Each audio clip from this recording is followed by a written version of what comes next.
Hari ini KPU Jatim menyelenggarakan sosialisasi pengawasan netralitas ASN Kepala Desa Perangkat Desa dalam Pilkada serentak tahun 2024 di Jawa Timur. Ikut memberikan arahan dalam kesempatan ini Wakil Menteri Dalam Negeri Bapak Bima Arya dan Ketua KPU Bapak Rahmat Bagja. Narasumber kegiatan yaitu Gubernur Jatim yang diwakili Asisten 1 Sekda Prof Jawa Timur, Bapak Beni Samirwanto, Komisioner Bawaslu, Bapak Anwar Holis, Akademisi UNER, Bapak Erlangga. Hari ini Ketua Bawaslu menggelar acara bertepatan di Hari Pahlawan, pasti adalah takdir dan kehendak Allah Subhanahu wa Ta'ala agar kita diingatkan kembali nilai-nilai kepahlawanan. Masa kampanye tanggal yang akan berakhir tanggal 23 November yang akan datang, dan kemudian ini menuju proses-proses klimaks dalam kampanye sehingga seluruh kontestan akan saling bersaing dan berkompetisi dengan sangat-sangat kompetitif.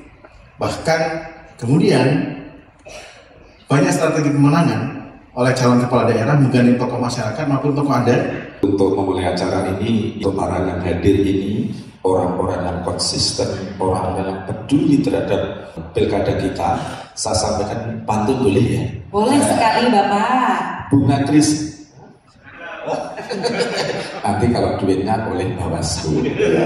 Bunga Krisan, bunga Amanda. Baunya wangi dan melegenda. Sosialisasi pengawasan netralitas pilkada, kokohkan demokrasi dan motivasi para pemuda. Terima kasih, semoga jodoh tersebut segera nyambung. Bapak dan Ibu sekalian, saya tidak perlu berpanjang lebar. Yang jelas saya infokan kepada hadirin semua bahwa kita Jawa Timur ini adalah provinsi yang secara luas areanya ini terluas di Pulau Jawa. 47,7 km persegi. Kemudian jumlah kabupaten kota itu terbanyak di Indonesia. Kemudian juga penduduknya kita nomor 2. Kemudian PDRB kita adalah provinsi terbesar kedua setelah DKI Jakarta. Tahun lalu PDRB kita itu 1.850 triliun. Provinsi kita ini pilkadanya damai, lancar, sehingga karena kalau kita batuk maka dampaknya pun kepada provinsi-provinsi yang lain. Itu yang pertama. Kemudian yang kedua, Bapak dan Ibu sekalian, terkait netralitas tadi sudah dijelaskan oleh Pak Wamen Mendagri. Kemudian bahkan seniman kidungan tadi itu menjelaskan arti penting netralitas. Pak Gubernur, Pak PJ Gubernur sudah membuat 3 surat kepada jajaran di kabupaten kota bahwa arti penting ASN, kepala desa, kemudian P3K itu semua untuk netral. Ini adalah pilihan kepala daerah, maka disebutkan juga dalam undang-undang pilkada bahwa seluruh kepala daerah tidak boleh membuat kebijakan yang menguntungkan atau merugikan terhadap masing-masing pasangan calon. Dan itu ada sanksi pidananya. Pun juga aparatur sipil negara juga demikian. Nah, kenapa menjadi perhatian? Aparatur sipil negara ketika dia sudah masuk dalam sistem, dia punya anak buah.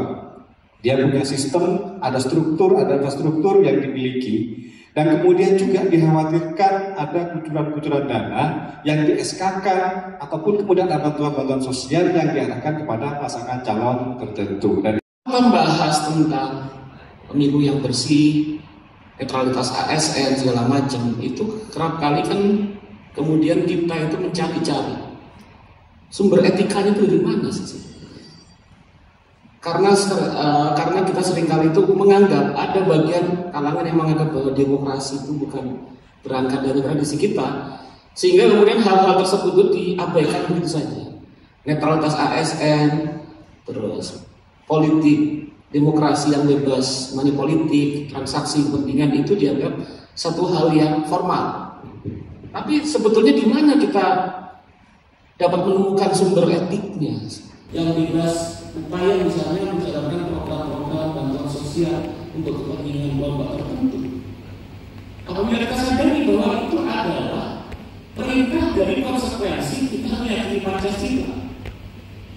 Nah dari situlah kita kemudian akan mencoba melihat lagi, merenungkan kembali